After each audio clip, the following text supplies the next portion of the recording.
Hey guys, how's it going? Alex Scott here with Consordini.com. Thank you so much for checking out another one of our super cool studio gear reviews. Today I have a review of a Kontak Sound Library. This is Chris Hein Strings Compact. Now this is a very, very cool library that's available at bestservice.com. It's put together by Chris Hein, who is kind of a library guru, builds all kinds of different Kontak libraries, and we're actually going to be taking a look at a couple of his different libraries. This one, which is an Ensemble Strings Compact. We also have Orchestral Winds Compact and Orchestral Brass Compact. We're going to get to those in separate videos. But the guys at Chris Hein, I don't know if it's just him or if he's got a team behind him, but they reached out and said, hey, we would love if you would take a look at some of our libraries, some of our Kontak instruments. And I said, yes, absolutely, I would love to. I do not a ton of orchestral scoring, but a fair amount. You know, I work on a lot of video games and a lot of other commercial projects like that. And sometimes I do need some great orchestral sounds. So I was really, really excited to take a look at it. I do have some experience with some other libraries like this. I'm currently using Miroslav Philharmonic 2 from IK Multimedia, which I like quite a bit. It's very simple, very easy to use. And then I used to use the East-West sounds, a lot of the Hollywood Orchestra and all that stuff that's available through East-West. I was a part of their Composer Cloud program for a long time. And those sounds are really, really incredible. They're absolutely top-notch in terms of sound quality, but using them to actually score can get a little bit complicated. So that's why I ended up, alongside some other reasons, but that's a big part of why I ended up moving to Miroslav Philharmonic. It doesn't sound quite as realistic as those East-West instruments do, but it's a lot easier to use and a lot easier for me to score with. So, again, when Chris Hein reached out to us and said, hey, I'd love for you to take a look at these libraries, I was really curious because I didn't have a ton of experience with ensemble libraries like this in general. So I was very excited to get kind of another perspective on the whole thing. And I got to say right up top, I am not disappointed. So another thing, before we get into just listening and looking at each specific kind of preset in general, something that really interested me in the way that they put it together. I was reading on the Best Service site that instead of what somebody might do typically to create an ensemble library like this, if you have access to an orchestra and you're doing a library, there's a couple different ways that you can go about recording the sounds. The most common way is to record each section, right? So you'll always record soloists, of course, but when you're going for like maybe a 14-piece violin section, you would put up a number of mics around an actual section of real players and then have them do all of the notes and articulations and all the ranges and all that stuff that you would normally use. So the point is you're recording a whole ensemble all at once, and that becomes the sample that gets used in the instrument. Chris Hein has taken a different approach here. He's actually isolated each individual instrument and recorded them independently, or at least that's my understanding from the description of the library on his site. In terms of, like, say, a violin section, same example, instead of recording a whole 14-piece ensemble, he actually just recorded 14 different violins and then has blended them together. And that's actually kind of at the most basic level, the constituent files or parts that make up the sample libraries. That's how he did it. And apparently the whole point with that was to really avoid any of the things that can happen with ensemble players, like tuning issues and timing issues and stuff like that. It sounds like he had a lot more control over those kinds of problems when recording and was able to get everything really, really pure and sounding exactly the way that he wanted it in the mix before bringing it all together in a sample library. So I think it's a really interesting approach, and it definitely has an effect on the sound. So getting to taking an actual look at what all this comes with. Again, this is the Strings Compact library. I believe he has a bigger, more kind of full-featured version that has a ton more articulations and all that kind of stuff, but we're just taking a look at the Compact library today. So you basically have two main categories of sounds, and you'll see when you load up in your Kontak player the instrument itself or the library itself. We have ensemble strings and we have solo strings. Looking at ensemble strings, we have all mix, full high, all mix full low, all mix full mid, and then all mix small high, small low, and small mid. Now, what these presets are is basically your full orchestra spread out over the keyboard, and it is all range accurate so that, if you're playing in the range of basses and cellos, only bass and cello sounds are going to trigger. It's not going to try to pitch down violin sounds or anything like that. And then vice versa, when you're playing in the violin range, it's only going to trigger violins or violas. Basically, it knows where all of the actual physical ranges of these instruments start and end, and it maps all of that accordingly. High, low, and mid simply refers to to kind of where it's starting on the keyboard. And then full versus small, I think just refers to the ensemble size. At least that's definitely what it sounds like to my ear. Full is a much fuller section, and small is a kind of a smaller chamber orchestra. Now, moving on from there, we also have full and small versions of each individual section. So we have bass 1, bass 2, cello 1, cello 2, viola 1, viola 2, and violin 1 and violin 2. And this is, I think, a great design. You know, one of my big problems when I was using East-West was that there were so many articulations, and there was so much in the way of just all these different options. And you would open up like the violin ensemble folder in East-West, and you would have 20, 30, I don't even know how many different individual little violin sounds that you could load up. And for somebody who's, you know, again, who like lives and breathes orchestral music and has worked with orchestras and knows all the terminology and stuff, that can be great, because if you want just one particular détaché articulation, you can load exactly that, and you can do all kinds of stuff. You can also do that within this. You have access to all the different articulations, but he's structured it in such a way that it's much easier to navigate. You're not worried about articulations at kind of the preset level. You know, so right now I have the all mix mid loaded up, and it's really just a totally dynamic instrument, and you do all of your articulation mapping within each individual setting. Okay, so this is, of course, when we load in the library, this is what you're going to see for the ensemble settings. So we have our basic controls here on this main page or whatever, and this really just has the name, and when we're on play, we have the name, and then it will tell us what note that we're playing. Kind of handy. Go over into control. This gets into, you know, velocity settings, vibrato, and crossfade between notes, kind of macro controls. Room gets into just our, you know, basically our reverb settings and some just basic kind of overall macro tweaks that we can make to the sound of our ensemble. But where things really get a little crazy is when we go into articulation presets, okay? And the number of options that you have in terms of sculpting your articulations is really, really amazing. Now, I think that this is kind of where the compact version of this library departs from the more full version of the library, because when we open up articulations, we don't have every single option here. And seeing just how many options there are, this is pretty much everything I would ever need to use. You know, we've got the dynamic expression, long, sustained vibrato, pizzicato, short 1 and short 3, which are, you know, just short bowings, trill, tremolo, and spiccato, which again is a more short kind of a bowing. That's plenty for anything that I'm ever going to need to do. But you can see in here, there's stuff, ponticello, cluster cloud, octaves long, repetitions, runs up, runs down, octave up, octave down. There's tons and tons and tons of articulations in here. So if you are looking at the full version, this is definitely gonna, anything you need your strings to do, you're gonna be able to find it in here. So that's very cool. Now, this is your mapping for when you're actually scoring, when you're working with your MIDI in your DAW. This is where you're gonna be able to change those articulations on the fly.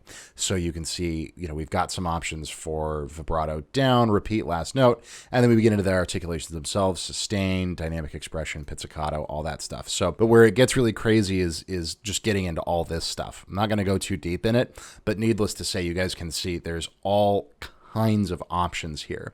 You know, in terms of like when we're looking at the solo instruments, we can actually control how many players we have. That's going to affect the panning. We have different polyphony settings so that you can get more realistic, you know, if it's kind of impossible for however many violins you have to be playing a certain number of notes in a certain way, it knows that, you know.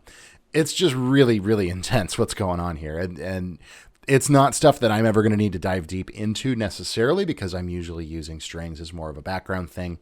I don't do big, full orchestral scores very often, but it is amazing how deep you can go with this stuff. So that's our articulations page. Moving over into settings, we have some more kind of general settings for how the app works, like our style of our fades. We have release effects, as they call it, which, you know, is basically how your note is going to decay. We have round robin, which we can turn on and off. Now, round robin basically refers to the pool of the samples that you're pulling from. So if you have round robin activates, every time you hit a note, it's going to try and pull a different variation of that file. So for instance,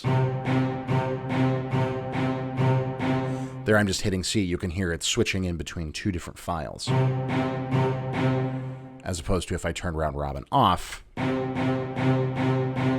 it's just pulling kind of one source. So if you want it to sound even more organic, whatever you're scoring, you can turn that round robin on, and it's going to increase the number of kind of variations in the samples that it's pulling from. Very cool, and I'm glad they've included that. Dynamics, this is kind of your velocity curve. Sordino, this is an interesting option. So Sordino is the mute pedal on a piano, and you can actually use that here as if the players were playing with a mute. So if you are a trumpet or a trombone player, Sordino in your score would mean to actually use a mute, and there are different techniques on string instruments to where you can mute your strings a little bit. So you can hear it in audio terms, it's sort of like a low pass filter. And so if you need to really mellow out your strings and have them play sort of muted, then that is where you can do that. Then we have DSP effects. This gets into, there are options in here for delay, chorus, phasing, flanging. There's a compressor in here. I haven't played much with any of it because last time I checked, we don't typically put flangers on our violin sections, but you can do it if it so suits your fancy. Very, very creative. And then our last page here is vibrato. And this is pretty amazing to me that you can go in here and tune in this stuff to this degree. So you can actually manually sculpt your vibrato sounds here.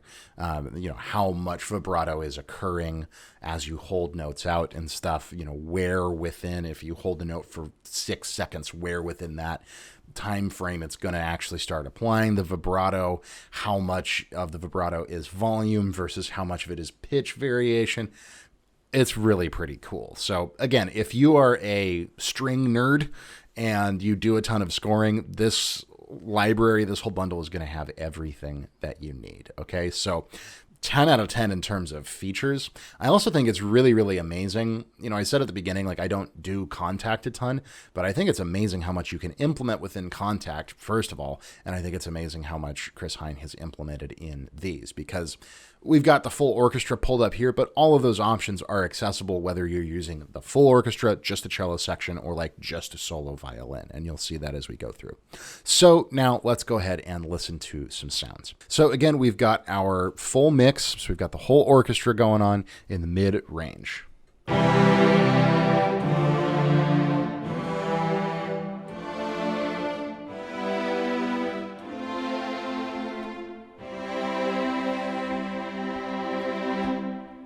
It sounds really, really, really nice. I absolutely love the sound of these samples. They're very rich. They're very woody. It's a little lower.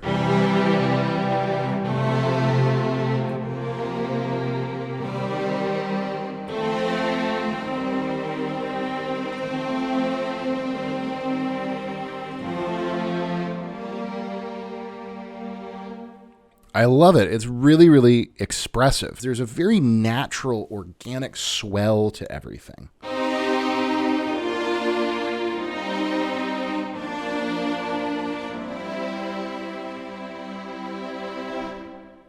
It just feels great to play. It sounds wonderful. It sounds incredibly authentic and organic. And there's some things in here, like what really struck me is if we go in and we grab our pizzicato setting. Sounds great, but when we start to up our velocity, it's got that slap of the strings against the neck of the instrument, which I think is so cool. It just adds a ton of dynamic to it. Going back to our kind of basic setting. Another thing that's very impressive to me is the low end.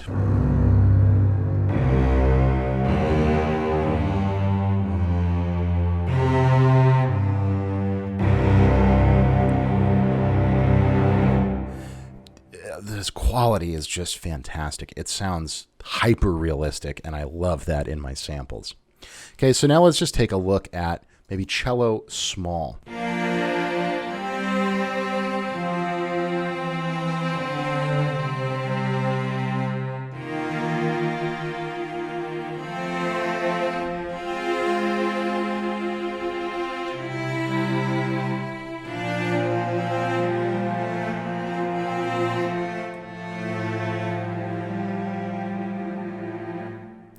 just beautiful, absolutely beautiful, and incredibly expressive. And like I said, for all of these, we have those kind of same sets of articulations, which is really nice. I think that this compact version is going to be great for anyone who doesn't need to go super deep, but would like, kind of that basic tremolo versus sustain versus short, those kind of basic things, right? So very, very cool. Now, those are our ensembles. They all sound great. Moving over into solo strings, this is where I was really blown away, okay? 1826 old violin. Oh, so beautiful.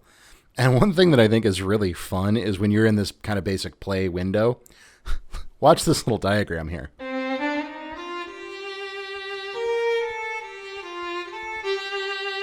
It shows each fingering. So if you start to play, you've got your very own little session violinist there on your screen doing all the fingerings. I think it's really fun. But beyond that,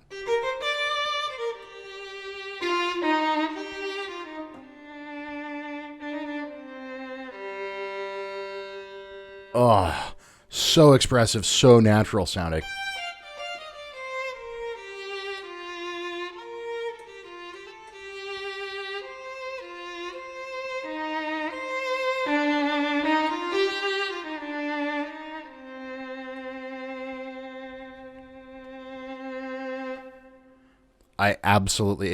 The solo instruments absolutely blow my mind, especially the violins. It sounds incredibly natural, and they've gotten the note-to-note transition really, really good. So if you do like a gliss all the way up,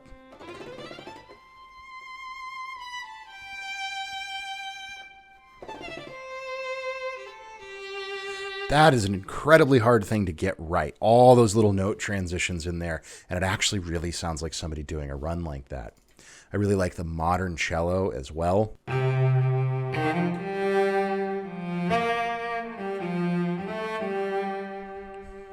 Again, you've got the fun little picture. You can see the bow. They're doing the whole thing.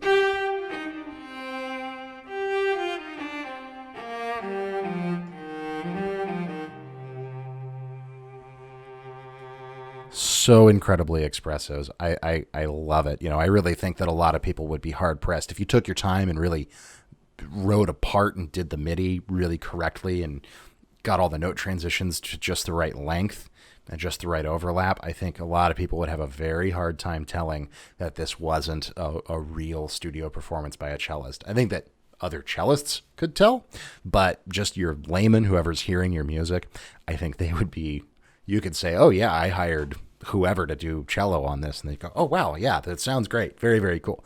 It's that convincing. I mean, it's just great.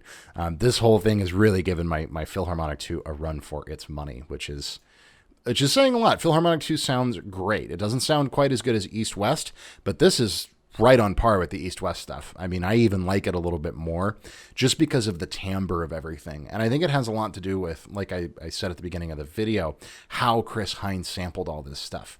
The fact that each individual instrument, even within the ensembles, was recorded individually, recorded separately. It's very immediate. It feels very in your face. You feel the strings. It doesn't, a lot of times when you have these ensemble libraries, they feel a little distant. It feels like when you're listening to an orchestra and it's one big smear of sound. That's not a bad thing. That's typically how orchestras sound. But sometimes you want something that's a little larger than life, something that's really going to reach out and kind of command a very dynamic presence within a composition. And that's what these sounds do, at least for me. So yeah, those are kind of generally overall my thoughts on it. I could go through and play all these sounds, but suffice to say, you guys have heard a couple so far, and they just sound absolutely incredible. I'm really, really impressed, and it's cool to find a Kontak library this good. Now, I think that price-wise, it is up there. I want to say, we'll leave all the links and stuff down in the description as we always do. I think the price is right around $199 US, so about $200. I think it's a really good value for that, but that is expensive. For just a string library, that's definitely kind of puts it in the professional space, which I am a professional, and I do this for a living, and I would pay $200 for this. Absolutely. Especially if I had like a particular project that I really needed something like this for, to be at the top of my list, I think it's great.